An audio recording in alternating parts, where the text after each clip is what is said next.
fiery horse with the speed of light, a cloud of dust, and a hearty hi-yo silver, the Lone Ranger.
With his faithful Indian companion Tonto, the daring and resourceful masked rider of the plains led the fight for law and order in the early western United States.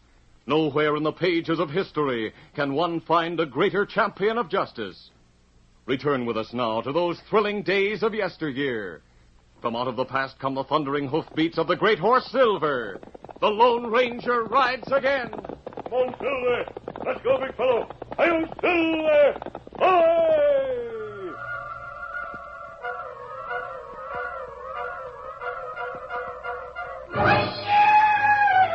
Indians of the Sioux Nation were on the warpath. Scattered bands of painted savages spread over wide areas, making war on white men wherever they were found.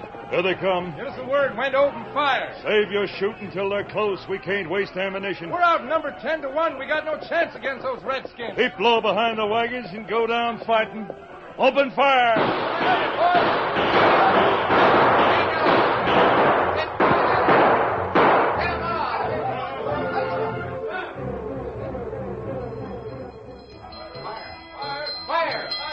Even the people in the villages were at the mercy of the red marauders. It's a fire! And there's another! Indians, I see them. They're shooting fire arrows. We can't escape. We gotta fight. Here come the redskins. They're charging. Open fire!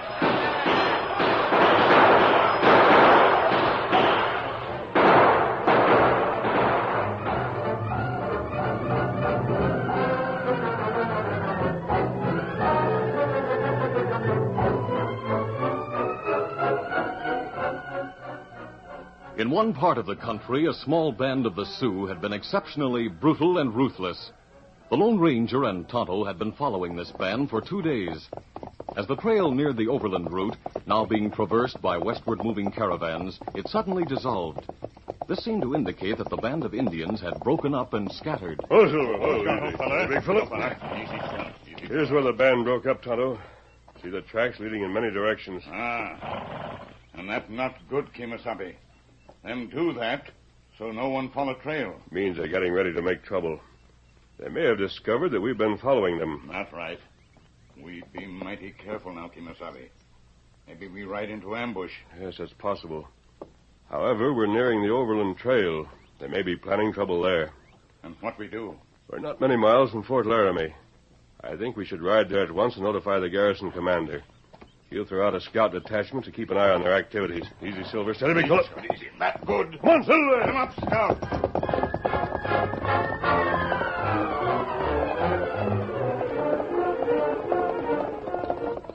They had ridden but a short distance when they topped a ridge that overlooked the big trail, and the Lone Ranger drew in his mount. Oh, Silver. The wagon train down there, Tonto. The Indians must have seen it. They're waiting for the chance to raid it. That's right. But, Kimasabi, why wagons stop? Ordinarily, I'd assume the travelers had seen the Indians. They're getting ready to make a stand. But the wagons aren't drawn up in defense formation. That's right. Wagons scattered, not close together. I can't figure it out. We better ride down there and warn the pilgrims. Come on, through there. Get 'em up, Scout.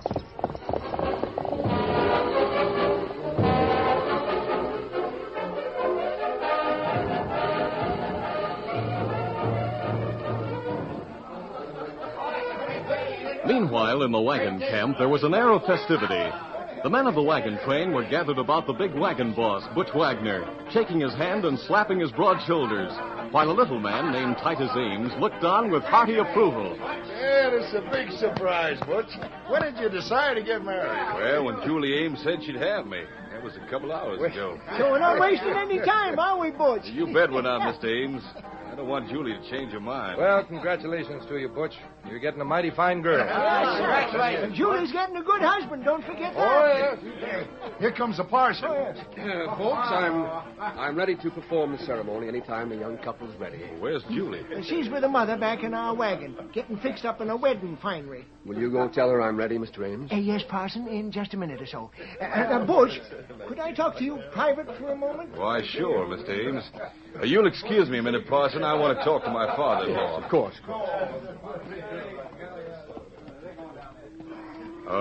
What is it about, Mr. Ames? Well, it's about those notes you hold against me, Butch. Oh, yes, those notes. Well, I was going to get around to them right after the ceremony. Yep. I've got them right here with me. I don't want to push you, but you promised you'd cancel them if you married Julie, and I just thought I'd remind you. Oh, I'm glad you did, Mr. Ames. Here they are. All right, you take them. They're marked paid in full. Well, now, that's mighty fine of you, Butch. It sure is. It'll make it a lot easier for me to get started in business again. Oh, forget it. I'm glad to cancel them.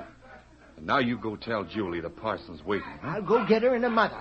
I'll be back in a few minutes, Butch.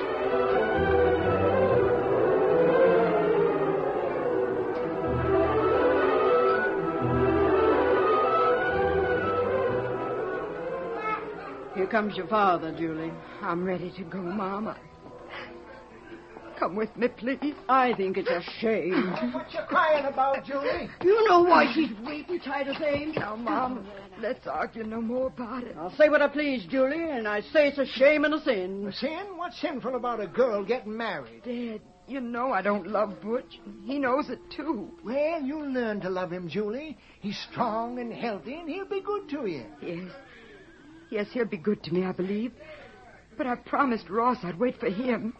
And I love Ross. A young upstart like you don't know the meaning of love. And furthermore, Ross Davis is an old good scallywag. Why, he disappeared more than 2 years ago, and you've not heard a word from him. You mean you ran him off? He said he'd come back to me when he made enough money to buy me. Like Butch Wagner's going to do. What are you talking about, you You know what she's talking about, Titus. I'll bet you've got those canceled notes in your pocket this very minute. Oh, nonsense. Now the parson and the folks are all waiting. Come on, Mom. Let's get it over with. Now you're talking sense. And dab your eyes. You don't want folks to see that you've been crying.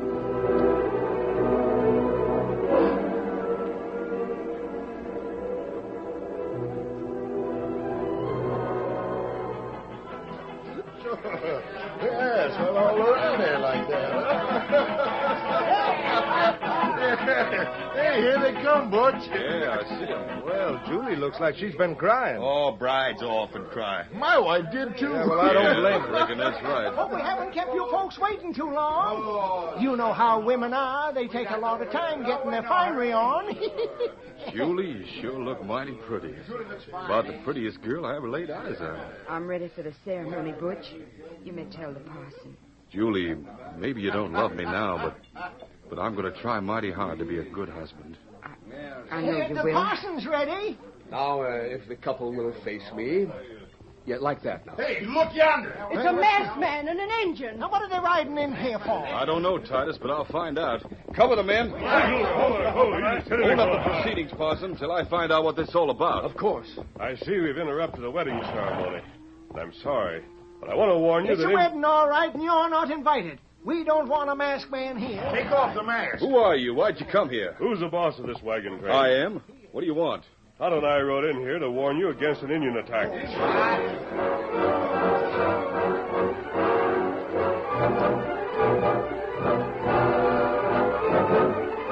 The Lone Ranger quickly told how he and Tonto had followed the band of Sioux from the Smoky Hill River, and how he suspected they intended to attack the train. You'd better be on guard. There aren't many of you, and if you're taken by surprise, you'll have trouble. That's right. Many Indians in party. We haven't seen an Indian since we headed west. We were told at Leavenworth there wasn't been any trouble recently on this route. I can understand that. But I told you, this party of Sioux has moved up from the Smoky Hill River. Otto and I have been trailing them. And when you ride out of here, who'll you be trailing? We're headed for Fort Laramie to warn the garrison commander. But before he can send a scouting party here, you may be attacked. If you're ready for it, you can hold out. If you're not, If you ever rode into Fort Laramie with that mask on, I know what would happen to you. Now, you and that Injun get moving out of here, or we'll take a look under that mask ourselves. Very well. Now get going. Come on, Silver. Get 'em up, Scout. I'd like to know what that pair's up to. It's for no good. There's something seems familiar about them. Just can't say how. You mean you've seen them before, Parson? No, I never saw them before, I'm sure of that. But he called the Indian Tonto, his horse Silver. Sometime I've heard something about them. Well, now, maybe they're outlaws. They must be. He was wearing a mask. Well, now, Parson, let's get on with the wet. Yes, and then perhaps it might be wise to get the wagons moving again. That man may have been telling the truth. Hey, where's Julie? Julie? Why, she was here a few minutes ago. Well, I don't see her now. Maybe she went back to the wagon when the masked man and the Indian rode in. Oh, Julie's mighty upset right now. I know she is. Molly, you go get her. Tell her they're gone.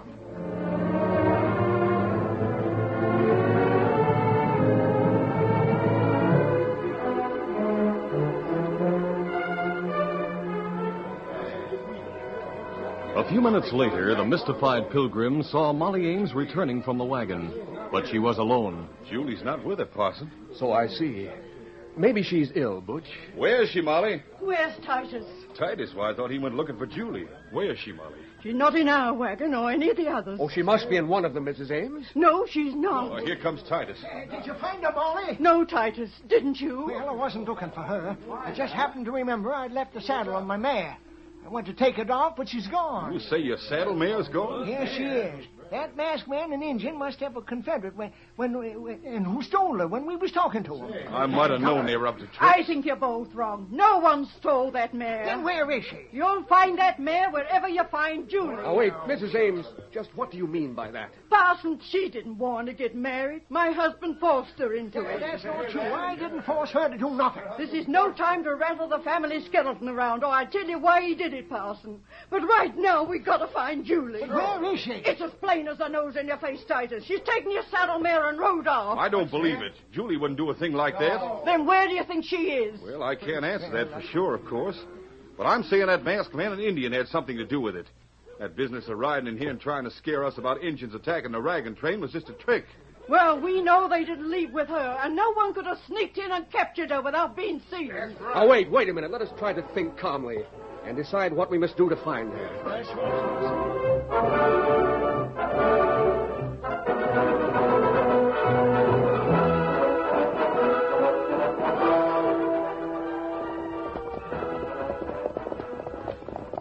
When the Lone Ranger and Tonto rode out of the wagon camp, they headed west, and when they were well out of sight, the Lone Ranger drew rein. Oh, Silver, hold on. Hello, fella. Easy. Oh, fella.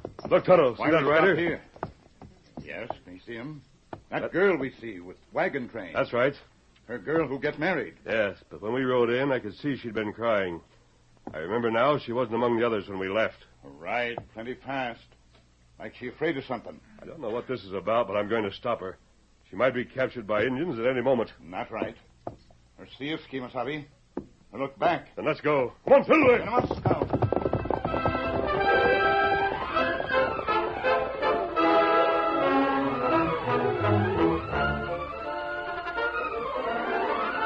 The curtain falls on the first act of our Lone Ranger story. Before the next exciting scenes, please permit us to pause for just a few moments.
Now, to continue our story.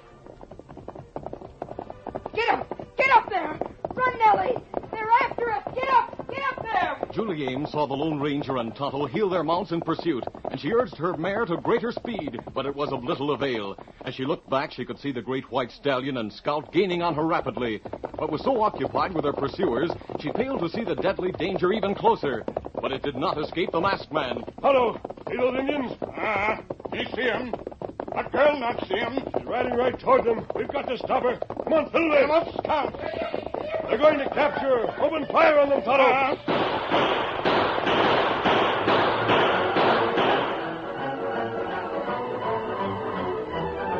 The small group of Indians had been so preoccupied with the anticipation of capturing the girl that they had not seen the approach of the Lone Ranger and Tonto, and the first volley of lead that whistled among them caused surprise and consternation. After a few scattered shots, they turned and fled, almost as the Lone Ranger raced up beside the hard-running mare and reached out to grasp the reins. Ho, back, easy, Leave steady. me alone! Let me go! Oh, easy. We want to help you, miss. Don't be afraid. But you're masked. Oh, you're an outlaw. I'm no outlaw, believe me. Now tell me, why did you leave camp? You heard me warn those people of a possible Indian attack. Because I didn't believe you. Neither did they. But I think you know now I wasn't lying. Lucky Tonto and I saw you. Yes, I know that now. You told the truth. But you haven't told me why you left camp. And I won't. Very well. Then I'll take you back there. No, I won't go back. I refuse to. But you must go back. You realize the danger you're in. Take me with you, but I won't go back there. Tell me why you left. Well, will you promise to take me with you if I do? No, I won't promise. I'll decide after I hear your reasons for leaving. Very well. I'll tell you.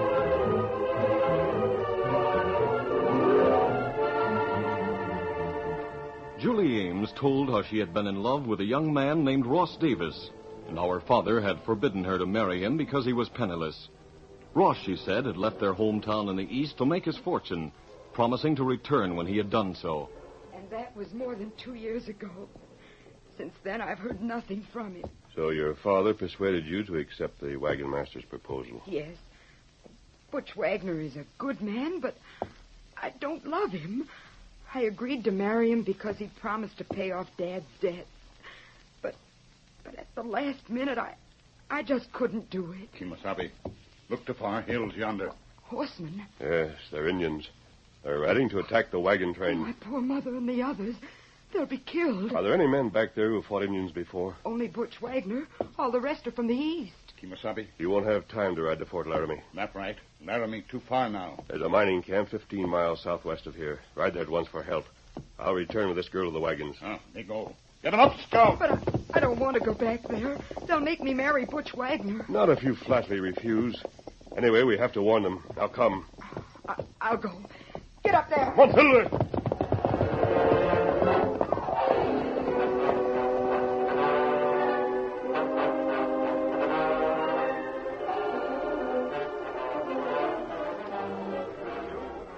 Meanwhile, in the wagon camp, the wagons had been searched again, and Julie was not found. Butch Wagner quickly organized a party to follow the trail of the horse she had ridden. They've got to find my Julie. My little girl. Now, She's Molly, gone. bear up. Butch and the boys will find her. Mr. Ames, Yes, Butch? I'm taking about 6 men with me. I can't take any more on account of that smoke signal yonder in the hills. Smoke signal. May mean Indians. Of course it means Indians.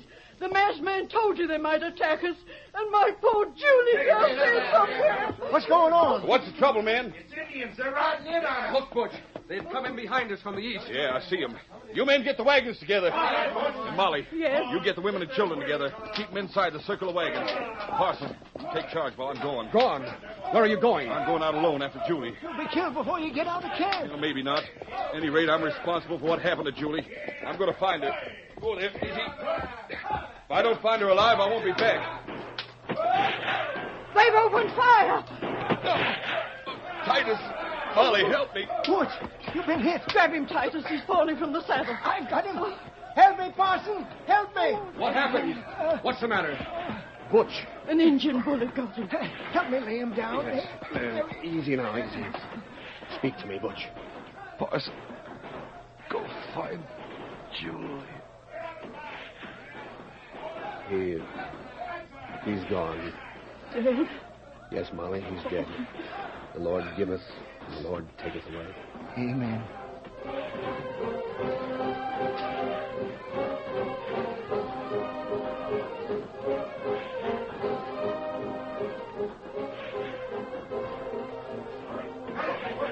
The body of Butch Wagner, the wagon boss, was quickly but tenderly removed to his own wagon, and Molly, Titus, and the parson turned toward their duties. But as they did, they heard... Look, Molly! Here she comes! Molly, it's Julie. And she's with that masked man. Thank goodness Julie's alive. Let me talk to her first, Molly. I'll break the news about what happened. I wish you would, Parson.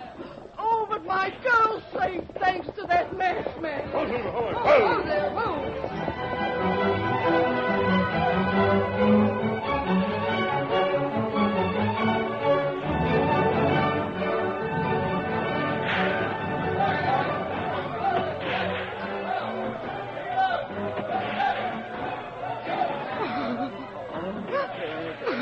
Julie, don't cry so. What have I done?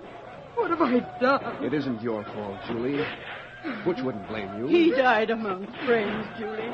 No Indian laid a hand on him. When we discovered you'd gone, Butch realized he made a mistake. He told me so himself. I didn't want to hurt him, Mom. Really, I didn't. But I couldn't have married him. I just had to run away. There, now don't cry. Oh, here comes the masked man. My friend, I'm glad you've taken charge in this hour of need. I was needed for comfort here. I understand, Parson. That's as I wanted it. Now I have need for you elsewhere. Just tell me what to do. I want you to take charge of the men guarding the west flank. Keep it open. Open? How do you mean? If help arrives, it will come from that direction. Fight the Indians on that side while we hold up our fire elsewhere. That may fool them into thinking we've moved our forces. Yes, I see now. Then they'll swing around, out of our range, and attack on the sides you're holding. Right. But put the plan into operation only if you see help coming. Pardon me, mister, but where in tarnation do you expect help to come from? Certainly not from Fort Laramie. I sent Tonto to a small mining camp southwest of here. If he got through, he'll bring help. You mean that Indian who was with you? Yes. I wouldn't trust any Indian after what's happened here today. You'll learn there's a difference in Indians as among all men. Come, Parson, let's get to our posts.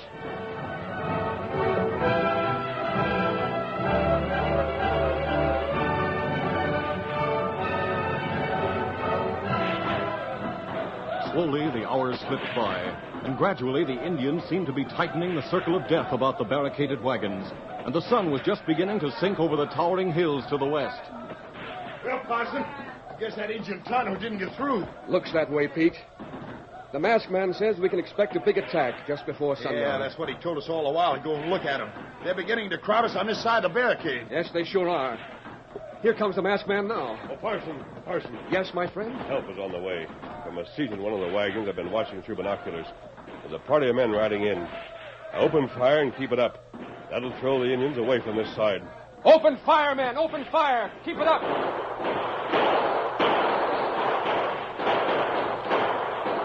Look at them run. They're turning to the other flanks. The men guarding there know what to do. They'll hold their fire until the Indians ride into their trap. Hey, I see help coming. Look at them ride. Yes, here they come. Yes, and the Indians see them, too. They realize they were tricked. It's too late for them to do much about it now. Those men coming in are shooting plenty. Listen to them. What's going on, master? Look for yourself, Molly. It's your Indian friend. He's brought help. I told you he would if he got through. Look at them Indians scatter. They know where they're nicked. We'll have no more trouble with them. Parson, What's the matter, Molly? that man getting off his horse, the one next to Tonto. It's Ross Davis. Ross Davis. Do my eyes deceive me? No, Parson, I don't think so. Ross! Oh, Ross! Julie! Julie! Mister, did you know he was at that mining camp when you sent the Indian for help? Yes, Molly, I knew he was there. I'd known him since he came west. Then why didn't you tell my daughter you knew him and knew where he was? Because I wasn't sure he would live to get here. Had he been killed by the Indians, Julie would never have known what happened to him. You see, Molly, it would have been better that way. The shock might have killed Julie. Yes, I see how it is now. The masked man was wise not to build up our hopes until he was sure Ross could get here. Here they come. I I must speak to the masked man. She wants to tell you something, mister. Oh, what is it, Julie? Ross has told me everything, mister. I want to apologize for the way I talked, for refusing to do as you said. I understand, Julie. So did Tonto when he heard your story. That's why he didn't ride to Fort Laramie for help. We both knew we could depend on Ross Davis and his miners instead. His miners? Yes, Mr. Ames. Ross Davis struck silver about 3 months ago. These men work for him. Oh. Well, all I got to say is we're all mighty glad to see him again. Aren't we, Titus? Huh? Oh, well, you bet we are, Molly. I always knew that Ross Davis had the makings of a man. It took you a long time to come to that conclusion, Mr. Ames. But I believe you mean it now. I know he does, Ross. Come, Tonto. Our work here is done. Why, you're going to leave us? You don't need us, Parson. I'm sure the Indians won't attack again. Ross and his men will see you safely to Fort Laramie. Adios. Adios, masked man. Oh, Ross, I'm so happy. So am I, Julie. But we can thank the masked man for everything. Ross, I know I've heard about him somewhere, but I just can't recollect where or how. Now that you're in the West, you'll hear of him often, Parson. Who is he? Tell him, Julie. Why, he's the Lone Ranger.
This is a feature of the Lone Ranger Incorporated, created and produced by George W. Trendle, directed by Charles D. Livingston, and edited by Fran Striker.